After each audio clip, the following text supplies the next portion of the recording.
ಎಲ್ಲರಿಗೂ ನಮ್ಮ ಈ ಚಾನಲ್ಗೆ ಹೃದಯಪೂರ್ವಕವಾದ ಸ್ವಾಗತ.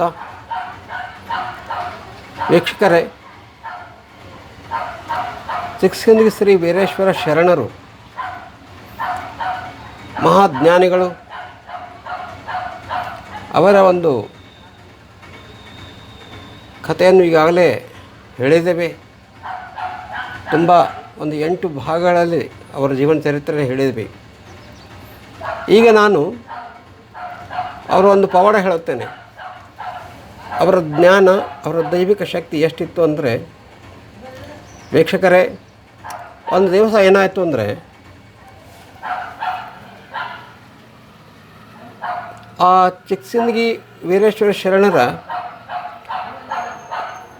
ಶಿಷ್ಯರಾದಂಥ ಚಂದ್ರಶ ರಾಮಗೊಂಡವರು ರೈತರಾಗಿದ್ದರು.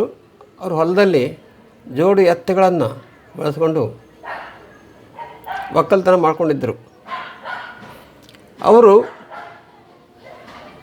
ತಮ್ಮ ದಿನನಿತ್ಯದ ಕಾರ್ಯದಲ್ಲಿ ಹೀಗೆ ಮಾಡ್ತಾ ಹೋದಾಗ ಆ ಜೋಡಿ ಎತ್ತುಗಳಲ್ಲಿ ಒಂದು ಎತ್ತು ಅನಾರೋಗ್ಯದಿಂದ ತೀರಿ ಹೋಯಿತು. ಅನಾರೋಗ್ಯದಿಂದ ತೀರಿ ಹೋದ್ಮೇಲೆ ಇನ್ನೊಂದು ಎತ್ತು ಒಂಟಿ ಆಯಿತು.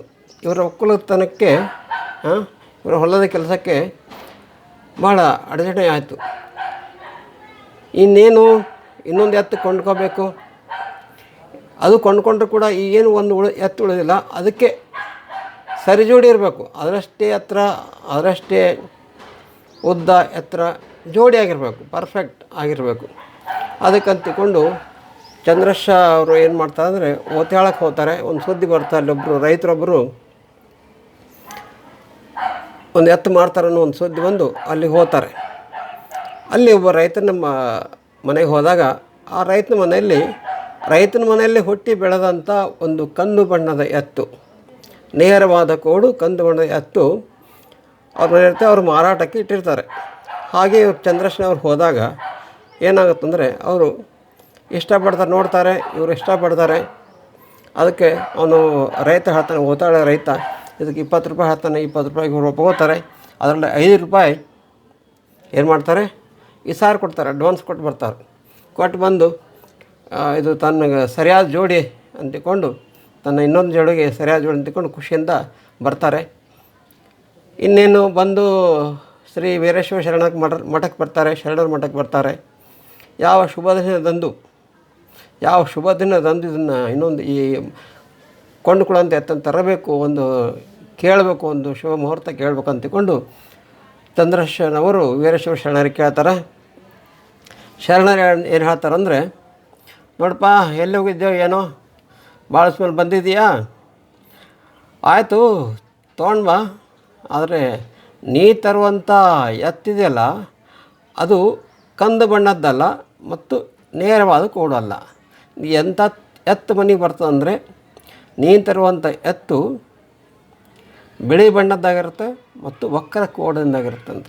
ಆಗ ಚಂದ್ರಶನವ್ರು ಹೇಳ್ತಾರೆ, ಅಲ್ಲ ಗುರುಗಳೇ, ನಾನು ಸ್ವತಃ ಓತ್ಯಾಳಕ್ಕೆ ಹೋಗಿ ಮಾರಾಟಗಾರನ ಮನೆಗೆ ಹೋಗಿ ನಾನೇ ನನ್ನ ಕಣ್ಣಾರೆ ನೋಡಿದೆ, ಅದು ಕಂದು ಬಣ್ಣದೆ ನೇರವಾದ ಕೊಡಿದೆ.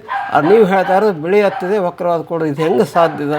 ನಿಮ್ಮ ಎಲ್ಲ ಲೀಲೆಗಳನ್ನು ನಾನು ಒಪ್ಕೊಂಡಿನಿ, ಎಲ್ಲ ಕರೆಯಾಗಿದ್ದಾವೆ. ಆದ್ರೆ ಇದು ಯಾಕೆ ಕರೆ ಆಗ್ತಾಯಿಲ್ಲ, ಹಿಂಗೆ ಯಾಕೆ ಮಾಡ್ತಾಯಿರಿ? ನನಗೆ ತುಂಬ ಬೇಜಾರಾಗ್ತದೆ. ಇದು ಬಹುಶಃ ಇದು ಸುಳ್ಳಾಗ್ಬೋದು ಗುರುಗಳೇ ಅಂತ ಹೇಳ್ತಾರೆ. ಆಗ ವೀರೇಶ್ವರ ಶರಣರಿಗೆ ಸಿಟ್ಟು ಬರುತ್ತೆ. ಸಿಟ್ಟು ಬಂದು ಹೇಳ್ತಾರೆ, ಚಂದ್ರಶ, ಮೊದಲು ತೊಗೊಂಡ್ಬಾರೋ, ಹೋಗು ತೊಗೊಂಡು ಬಾ, ಆಮೇಲೆ ಮಾತಾಡಿ ನನ್ನ ಜೊತೆಗೆ ಅಂತ ಸಿಟ್ಲೆ ಹೇಳಿ ಕಳಿಸ್ತಾರೆ. ಆಗಿಂದಾಗ ಚಂದ್ರಶಪ್ಪನವರು ರೊಕ್ಕನ ಅಡ್ಜಸ್ಟ್ ಮಾಡಿಕೊಂಡು ಹೋಗ್ತಾರೆ. ಒತ್ತಳಕ್ಕೆ ಹೋಗ್ತಾ ಇರುವಾಗ ಅವಾಗೆಲ್ಲ ನಡ್ಕೊಂಡು ಹೋಗ್ಬೇಕಲ್ಲ. ಚಿಕ್ಕಸಿಂದಗಿ ಓತ್ಯಾಳ, ಬಂದ್ಯಾಳ ಎಲ್ಲ ಅಲ್ಲಿ ಬಂದಾಳ ಎಲ್ಲ ಅಲ್ಲೇ ಇದಾವಲ್ಲ, ನಡ್ಕೊಂಡು ಹೋಗೋರು. ಹೋದಾಗ ಎದುರಿಗೆ ಆ ಮಾರಾಟಗಾರನು ಎದುರಿಗೆ ಬಂದುಬಿಡ್ತಾನೆ. ಏನು ಮಾಡ್ತಾನೆ, ಅವ ಬಂದು ಅಳ್ಕೋತ ಬರ್ತಾನೆ, ಸಪ್ಪು ಮುಖ ಮಾಡಿಕೊಂಡು. ಇವನಿಗೆ ಸಂಶಯ ಬರ್ತದೆ, ಯಾರಿಗೆ ಚಂದ್ರಶ ರಾಮಗೊಂಡರು ಸಂಶಯ ಬರ್ತದೆ. ಸಂಶಯ ಬಂದು, ಏನು ವಿಷಯ ಅಂತ ಕೇಳ್ತಾನೆ. ಅವರೆಲ್ಲ ನಡೆದ ವಿಷಯ ಹೇಳ್ತಾರೆ. ನೋಡ್ರಿ, ಈಗ ನಿಮ್ಗೆ ನಾನು ಮಾರಾಟ ಮಾಡಿದ್ದೆ 20 ರೂಪಾಯಿಗೆ, ಆದರೆ ಅದು ನನ್ನ ಮನೇಲಿ ಹುಟ್ಟಿ ಬೆಳೆದಕ್ಕೆ ನನ್ನ ಮಗ ಅದನ್ನು ಮಾರಾಟಕ್ಕೆ ಬಿಡ್ತಾ ಇಲ್ಲ. ನನಗದು ನಿಮ್ಗೆ ಮಾರಾಟ ಬಿಟ್ಟು ದಯವಿಟ್ಟು ಕ್ಷಮಿಸೋದು, ಮಾರಾಟಕ್ಕಾಗಲ್ಲ. ಆದರೆ ಅದ್ರ ಬದಲು ಇನ್ನೊಂದು ಸಮಾಧಾನಕಾರದ ಒಂದು ವಿಷಯ ಹೇಳ್ತೀನಿ. ಏನಂದರೆ, ನಮ್ಮ ಅಕ್ಕ ಇದ್ದಾಳೆ, ಅಕ್ಕನ ಮನೆಯಲ್ಲಿ ಇನ್ನೊಂದು ಎತ್ತಿದೆ, ಅದು ಇದು ಕೂಡ ಎರಡು ಸೇಮ್ ಇದ್ದಾವೆ. ಅದು ಬಿಳಿ ಹೊರಗೆ ಅದು ತೊಗೊಂಡು ಹೋಗಿ ಸುಮ್ಮನೆ ಖಾಲಿ ಹೋಗಕ್ಕೆ ಹೋಗ್ಬೇಡ್ರಿ ಅಂದ್ರೆ. ಆಗ ಚಂದ್ರಶೇಖರ ರಾಮಗೊಂಡ್ ಅವ್ರಿಗೆ ಅರ್ಥ ಆಗತ್ತೆ, ಇದೇನಪ್ಪ ನಾನು ಇಲ್ಲಿ ಬಂದು ನೋಡಿದ್ದೀನಿ, ಆದ್ರೆ ವೀರೇಶ್ವರ ಶರಣರು ಬಂದೇ ಇಲ್ಲ, ಅವ್ರ ಭವಿಷ್ಯ ಹೇಳ್ತಾರೆ ಅಂದ್ಕೊಂಡು ಕೊನೆಗೆ ಅವ್ರಿಗೆ ಮೆಚ್ಚಿ ಅವ್ರ ಅಕ್ಕನ ಮನೆಗೆ, ಆ ರೈತನ ಅಕ್ಕನ ಮನೆಗೆ ಹೋಗಿ ಬಿಳಿ ಎತ್ತು, ವಕ್ರವಾದ ಕೋಡಿನ ಎತ್ತನ್ನು ತಗೊಂಡು ವೀರೇಶ್ವರ ಶರಣ ಹತ್ರ ಹೋಗಿ ಅವ್ರ ಕಾಲಿಗೆ ಬಿದ್ದು, ತಪ್ಪಾಯಿತು, ನಿಮ್ಮನ ಜೊತೆಗೆ ವಾದ ಮಾಡಿದ್ದು ತಪ್ಪಾಯಿತು ಅಂತ ಹೇಳ್ತಾರೆ. ಇದು ಕಥೆ, ಇದು ಒಂದು ಪವಾಡ. ಓಕೆ, ಇದರ ಹಿಂದಿನ ಹಿನ್ನೆಲೆ ಏನಂದರೆ, ಇದು ಏನು ತೋರಿಸ್ತಂದರೆ, ಚಿಕ್ಕಸನಿಗೆ ವೀರೇಶ್ವರ ಶರಣರ ಒಂದು ದಿವ್ಯ ದೃಷ್ಟಿ ತೋರಿಸ್ತೆ. ಅವರ ದಿವ್ಯ ದೃಷ್ಟಿ ಯಾವ ರೀತಿಯಾಗಿತ್ತು. ಅವರು ವಾಕ್ಸಿದ್ಧಿ, ಬರೀ ವಾಕ್ಸಿದ್ಧಿ ಅಲ್ಲ, ವಾಕ್ಸಿದ್ಧಿ ಅಂದರೆ ಏನು ಮಾತಾಡ್ತಾರೆ ಅದು ಕರೆಕ್ಟ್ ಆಗೋದು, ಏನು ಮಾತಾಡ್ತಾರೆ ಸತ್ಯ ಆಗೋದು, ನೀವು ನಾಲಿಗೆ ಸತ್ಯ ಆಗೋದು, ಅದು ವಾಕ್ಸಿದ್ಧಿ ಅಂತಾರೆ. ಆದರೆ ದಿವ್ಯ ದೃಷ್ಟಿಯಿಂದ ನೋಡ್ಬೇಕು ಕಣ್ಣಿಗೆ, ಅವ್ರ ದಿವ್ಯ ದೃಷ್ಟಿಲಿ ಕಾಣ್ತದೆ, ಕಂದು ಬಣ್ಣ ತಿಮಟನ ಬಿಳಿ ಅಂತಂತಾರೆ, ಅದು ದಿವ್ಯ ದೃಷ್ಟಿ. ಆ ವಾಕ್ಸಿದ್ಧಿ ಮತ್ತು ದಿವ್ಯ ದೃಷ್ಟಿ ಅಷ್ಟು ಸಿದ್ಧಿಗಳು ಒಬ್ಬ ಯೋಗಿಗೆ ದೊರಿಬೇಕಾದ್ರೆ ಪರಮಾತ್ಮನ ಕೃಪೆ, ದೇವಿಯ ಕೃಪೆ. ಅವರು ದೇವಿಯ ಆರಾಧಕರು, ವೀರೇಶ್ವರ ಶರಣರು ದೇವಿ ಆರಾಧಕರಾಗಿದ್ದರು. ದೇವಿ ಅವ್ರಿಗೆ ಒಳ್ಳೆಯದ್ಲು.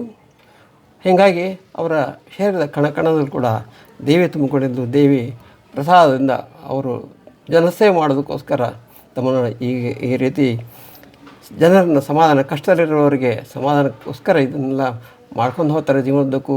ಇನ್ನೂ ತುಂಬ ಪಾಠಗಳಿದ್ದಾವೆ. ಮುಂದಿನ ವೀಡಿಯೋದಲ್ಲಿ ನಾನು ಬರ್ತೀನಿ. ನಾನು ತುಂಬ ಬ್ಯುಸಿ ಇರ್ತೇನೆ, ವೀಡಿಯೋ ಮಾಡೋಕ್ಕೂ ಕೂಡ ಕಷ್ಟ ಆಗ್ತದೆ. ಆದರೂ ಇನ್ನೊಂದು ಸಲ ನಾನು ಬರ್ತೀನಿ, ವೀಡಿಯೋ ಮಾಡ್ಕೊಂಡು ಬರ್ತೀನಿ. ನಾನು ಖಂಡಿತ ಇದು ಜೀವನ ಚರಿತ್ರೆ, ಅವರ ಪಾಠಗಳನ್ನು ಎಲ್ಲನೂ ನಿಮಗೆ ತಲುಪಿಸ್ತೀನಿ.